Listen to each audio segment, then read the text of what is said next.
I mentioned in the last video how I was going to be building a cohesive strategy for the use of options in my dividend growth portfolio.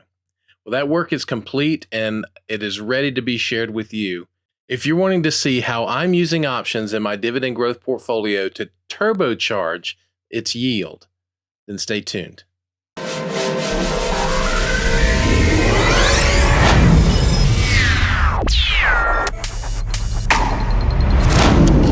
Welcome back, everybody. Kevin Burgess back yet again with another video.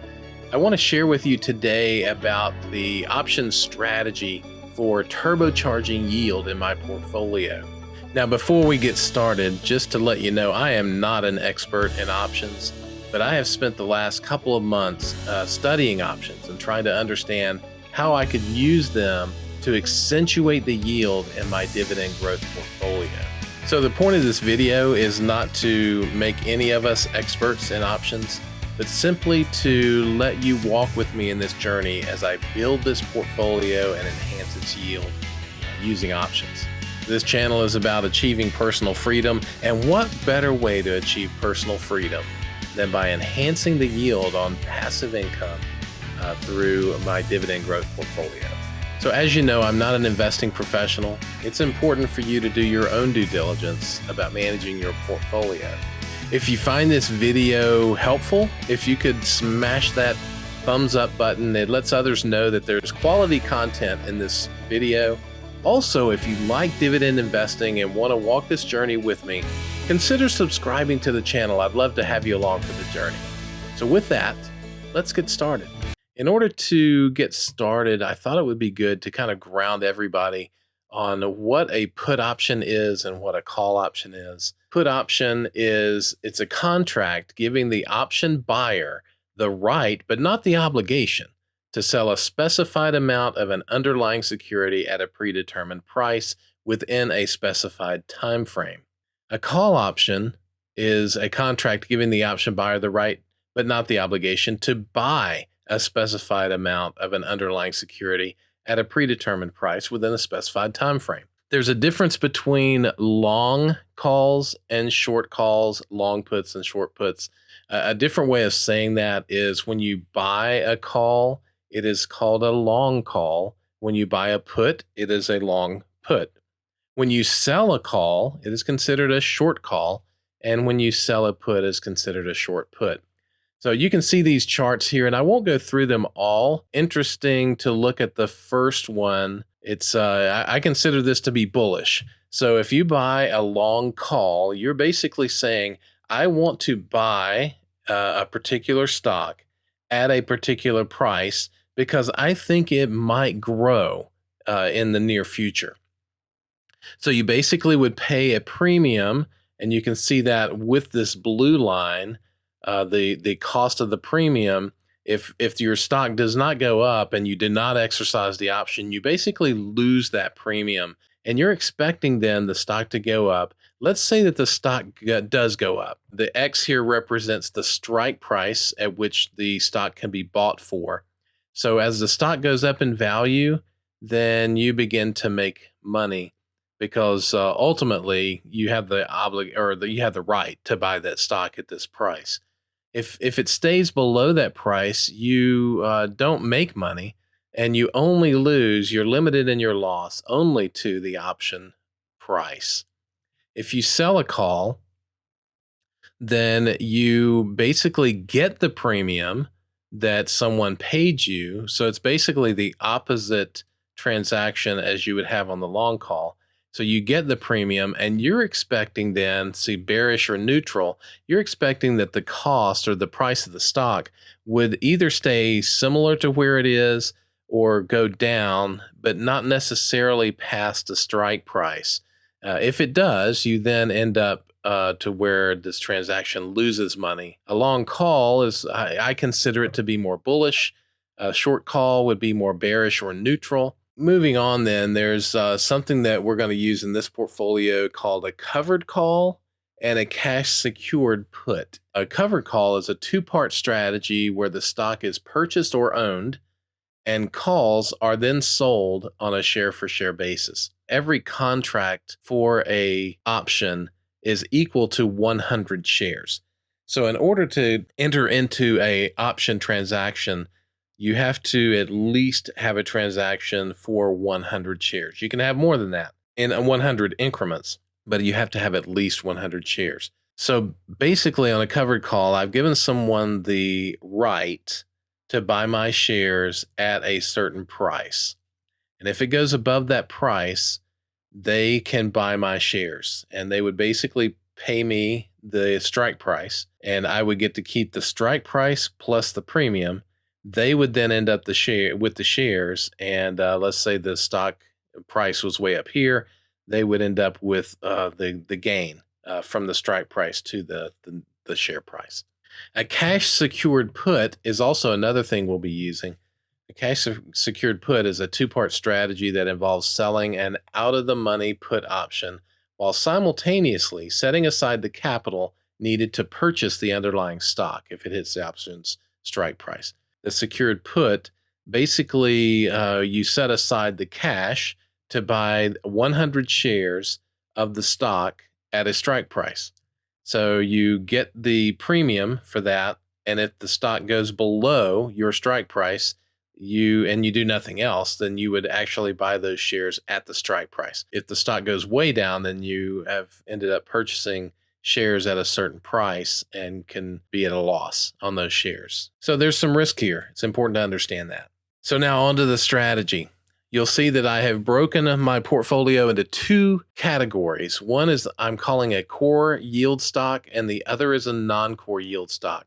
The core yield stock, they are stocks that I don't want to sell. The non-core yield stocks are stocks that I'm okay selling. And so when I look at how am I going to turbocharge the yield in my portfolio with the core stocks, I'm only looking for dividend yield and cash secured put premiums.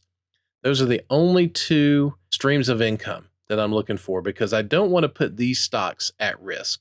However, on the non-core yield stocks, I'm looking for the dividend yield plus cash secured put premiums if I happen to do some cash secured puts, and covered call premiums as I look to do some covered calls with these shares, because as I said here, I'm okay with these getting sold or assigned. There could be some realized gains or losses here as well.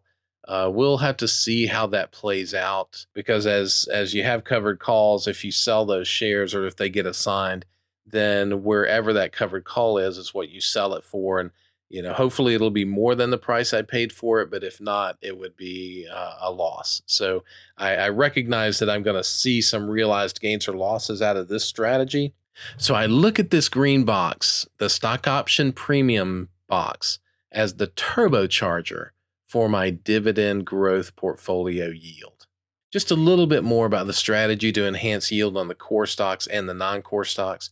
The core stocks are higher yielding stocks with a good, solid dividend track record.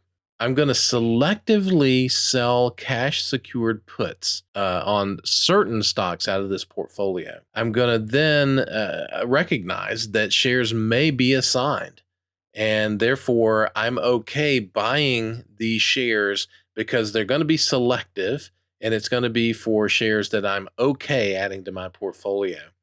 Then I'm going to collect stock dividends and put premiums for this portfolio. The strategy to enhance the yield on non-core stocks, these are going to be moderate yielding stocks with a dividend track record, but they're also going to be stocks with a lower beta. And what a beta is it's the measure of volatility around the stock market. So a lower beta means that there typically is lower volatility for particular stocks versus the stock market. It's important to understand, though, that a lower beta does not mean the stock won't move. Campbell Soup, for instance, has a very low beta, but it dropped 7% yesterday. So hopefully some of that will come back today because they had a pretty decent earnings call. So the next bullet is that I'm going to selectively sell cash secured puts. So I may actually enter into put contracts, cash covered put contracts, to add shares into the non-core stock portfolio. and collect the premium for that. If they happen to assign, then that's okay, because then I may selectively sell covered calls on those shares. So therefore, I'll collect the stock dividends, put premiums, and call premiums on this particular portion of my portfolio. So what you've all been waiting for is which stocks are in my core stocks, which are in my non-core. Just to give you some background here, I have 14 stocks in my yield portfolio. You'll notice there are 15 on this page. I've added at the bottom Kimberly Clark as a potential, but I may want to have 3 or 4 potential stocks uh, to add to this portfolio over time. But I've got core stocks, and when I look at their beta, you'll see that those shaded here in this deep red or purple, look at the betas on those stocks. They're pretty high. So I'm gonna, at this point, forego doing any put options on them, because they can move pretty far compared to the market. AbbVie and Lockheed Martin, I'm excluding from the option process as well, mainly because they have run up in price so much. The stocks that I'm including in the core stocks that I'm going to get put options on are Verizon, Pinnacle West, and Philip Morris.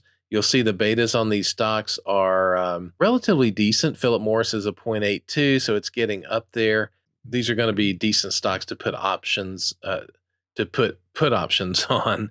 In order to do that, remember I have to use 100 shares, which means that if I'm going to do one contract of Verizon, and let's say that the prices when I did this sheet was 54.32. So let's say I enter into a put option that says I will buy shares at $50, then get a premium for that contract. Let's say the shares drop below $50 and that gets assigned. So the brokerage will actually set aside $5,000 out of my account to be there waiting for that assignment. So I have to reserve any money that corresponds to cash covered puts. So if you're going to use this strategy, recognize that you're going to need some cash reserves to be able to use this cash covered put strategy.